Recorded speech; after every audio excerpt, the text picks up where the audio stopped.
Olá, começa aqui mais um episódio do Macro Review, o podcast de economia do C6 Bank. No programa desta semana, a gente vai falar da queda da Selic. O ciclo de corte dos juros segue seu curso no Brasil. O Comitê de Política Monetária, o Copom, decidiu na semana passada reduzir a taxa Selic de 12,75% para 12,25%, repetindo o corte de meio ponto percentual das últimas reuniões. Para as próximas decisões, a autoridade monetária sinalizou que deve repetir a dose de redução dos juros, mas demonstrou preocupação com o ambiente externo. Porque o Copom passou um recado um pouco mais cauteloso desta vez. E isso muda a expectativa de juros caindo até 9,25% no ano que vem? A gente vai refletir sobre isso e vai falar sobre mais 4 temas. O debate sobre a meta fiscal no Brasil, os juros em pausa nos Estados Unidos, o mercado de trabalho americano esfriando e a queda da economia da Europa no terceiro trimestre. Semana agitada de muitos assuntos. Hoje a gente tem ainda a participação da Gabriela Santos, do JP Morgan Asset Management, que faz uma análise bem interessante dos mercados globais. Eu sou a Bianca Alvarenga. Eu sou a Thaís Andréa. Hoje é 6 de novembro de 2023. Vamos lá? Os juros brasileiros desceram mais um degrau no ritmo que já era esperado. Desde agosto, o Copom tem reduzido a Selic em meio ponto percentual por reunião. Na decisão da semana passada, que levou a Selic para 12,25% ao ano, a autoridade monetária brasileira demonstrou maior preocupação com as perspectivas de inflação, principalmente em um cenário de mais riscos no exterior. E quais riscos são esses? O primeiro risco é a volatilidade dos juros longos nos Estados Unidos. Recentemente, as taxas dos títulos públicos americanos com vencimento em 10, 20 e 30 anos subiram bastante. Em paralelo, agentes de mercado passaram a contar com um cenário de juros elevados por mais tempo por lá. Então, o diferencial de juros, que é o intervalo entre as taxas brasileira e americana, tende a cair. O segundo risco que o Banco Central monitora é de um dólar mais forte. Isso porque a diminuição do diferencial de juros tem como consequência direta o fortalecimento do dólar frente ao real, fator que aumenta os preços de parte dos produtos no Brasil. Por fim, o BC está de olho na inflação ainda elevada no exterior. Embora os preços estejam desacelerando nos Estados Unidos e na Europa, a inflação continua distante das metas estabelecidas pelos bancos centrais americano e europeu. Os produtos e serviços que importamos dessas regiões também refletem os preços mais elevados. Com todos esses riscos no radar, a autoridade monetária brasileira ajustou as suas expectativas. A projeção de inflação do BC para 2024 passou de 3,5% para 3,6% e a projeção de 2025 passou de 3,1% para 3,2%. Lembrando que a meta de inflação é de 3% para ambos os anos. Essas projeções consideram uma queda da Selic para 9,25% no ano que vem. Essa é a expectativa do Boletim Focus, o relatório que reúne as expectativas de mais de 100 instituições financeiras para os principais indicadores econômicos no Brasil. Ou seja, mesmo se os juros caírem para esse patamar de 9,25%, a inflação deve ficar apenas ligeiramente acima da meta na visão do Banco Central.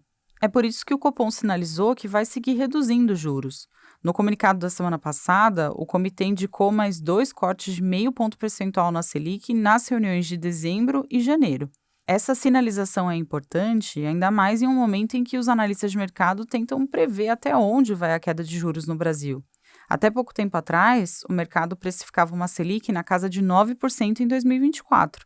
Agora, essas apostas estão mais próximas de 10,5%. A gente mantém nossa visão de que a Selic vai cair mais do que isso. Nossa projeção é de juros em 9,25% até meados do ano que vem. Outro fator que contribui para a nossa visão de uma Selic mais baixa é a mudança na composição do Copom. Em janeiro, 2 novos diretores vão substituir membros do comitê que terão o mandato concluído. Os indicados anunciados na semana passada foram Paulo Pichetti, que atualmente é professor da Fundação Getúlio Vargas, e Rodrigo Alves Teixeira, um servidor de carreira do BC.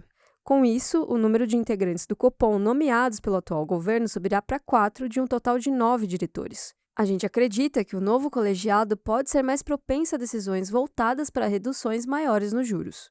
É importante lembrar que, desde a aprovação da Lei de Autonomia do Banco Central, o mandato da Autoridade Monetária Brasileira passou a ser mais amplo. O objetivo agora é, além de garantir a estabilidade de preços, estimular o pleno emprego e suavizar as flutuações do nível de atividade econômica. Entre o risco de manter os juros em um nível mais elevado que o necessário e o risco de levar os juros a um patamar menor do que o ideal, é provável que o Copom busque evitar a primeira opção. É um caminho que minimiza as chances de a economia brasileira enfrentar uma recessão no próximo ano, mas não é um caminho isento de riscos. Se a postura do Banco Central realmente for a de evitar apertar demais os juros, esse é um cenário que pode ter como resultado a permanência da inflação acima da meta por bastante tempo. Nos últimos dias, houve uma intensa discussão sobre a viabilidade da meta fiscal estabelecida para o ano que vem. O presidente Lula sinalizou em entrevista recente à imprensa que o déficit zero dificilmente será cumprido. Sendo assim, tornou-se mais concreta a possibilidade de o governo apresentar uma nova meta orçamentária prevendo algum nível de déficit fiscal em 2024. Por hora, pouco muda na prática. As projeções de analistas do mercado já apontavam para o orçamento no vermelho no ano que vem, mas havia uma percepção mais positiva em relação à intenção do governo de perseguir uma meta fiscalmente mais responsável. Na nossa visão, o ideal é que a equipe econômica mantenha a proposta de déficit zero, com um aumento da arrecadação ou corte de gastos. Vale lembrar que, caso não consiga cumprir a meta, o governo deverá limitar o aumento das despesas públicas no ano seguinte, como prevê o novo arcabouço fiscal. Não vai ser fácil, o caminho da ampliação de arrecadação segue desafiador. Para cumprir a meta fiscal, o governo deve buscar receitas extras de 168 bilhões no ano que vem. Parte das medidas de reforço do caixa não foi aprovada e pode ser alterada no Congresso, o que reduziria então o potencial de arrecadação. Por isso, a gente estima um déficit das contas públicas equivalente a 0,7% do PIB em 2024.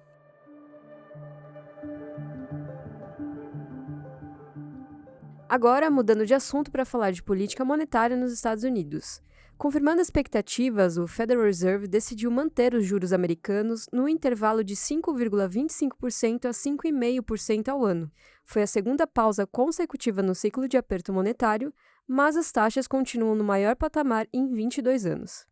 Em discurso, após o anúncio da decisão, o presidente do Fed, o Jerome Powell, afirmou que os juros vão permanecer em nível restritivo até que os membros da autoridade monetária americana estejam confiantes de que a inflação está convergindo para a meta de 2% ao ano. Atualmente, o núcleo do PCI, que é o índice de preços que o Fed observa mais de perto, está próximo de 4%.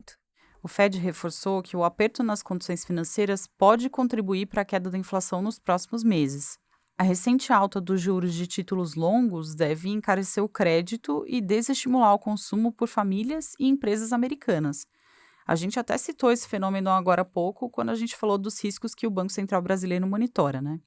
A autoridade monetária americana sinalizou que pode voltar a subir os juros mais uma vez, a depender dos dados econômicos que serão divulgados até dezembro, que é a data da próxima reunião do comitê.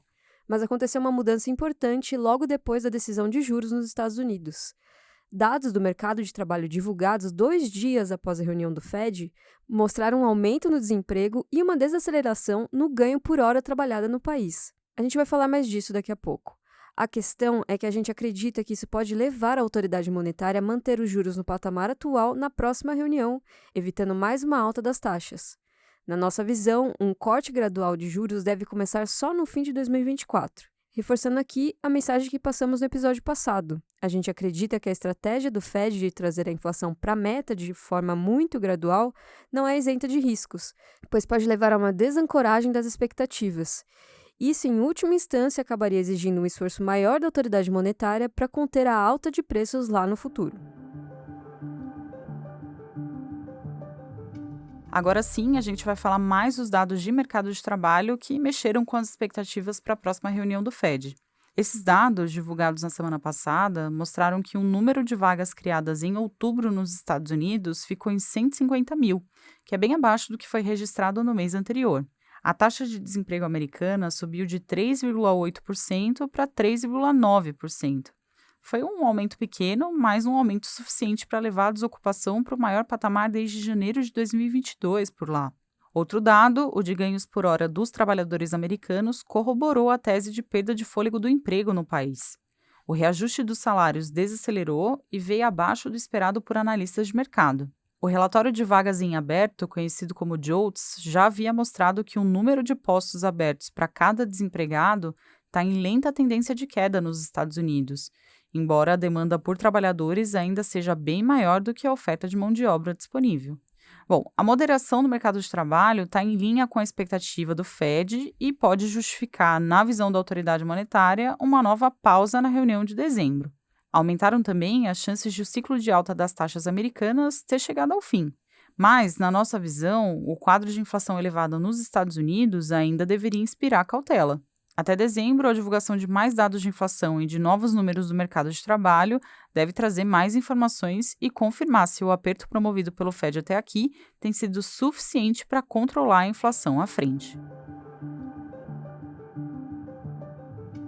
A economia na Europa está oficialmente em queda. O PIB da zona do euro encolheu 0,1% no terceiro trimestre. Nos 2 trimestres anteriores, o crescimento já havia sido fraco. O resultado trimestral foi puxado principalmente pela contração do PIB da Alemanha, maior economia do bloco. A atividade na região tem sido afetada principalmente pelo custo elevado da energia e pelo aperto monetário promovido pelo Banco Central Europeu. Lembrando que 2 semanas atrás, o BCE decidiu manter os juros no maior patamar da história. A inflação segue elevada na Europa, ainda que esteja desacelerando. O índice de preços do consumidor, o CPI, acumula alta de 2,9% nos 12 meses até outubro. Já o núcleo do índice, que exclui alimentos e energia e dá uma tendência mais limpa da inflação, avançou 4,2% no mesmo período. Eu vou ponderar aqui que o núcleo do CPI está em queda há 3 meses consecutivos. A gente acredita que a inflação vai seguir em queda gradual na Europa.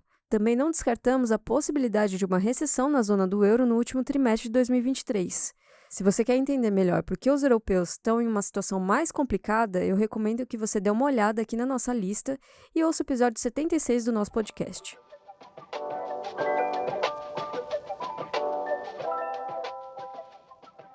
Agora a gente passa para o quadro Mercados Globais. É o espaço em que a Gabriela Santos, estrategista do JP Morgan Asset Management, analisa o movimento dos mercados lá de fora e a forma como os investidores estão recebendo as notícias do campo econômico.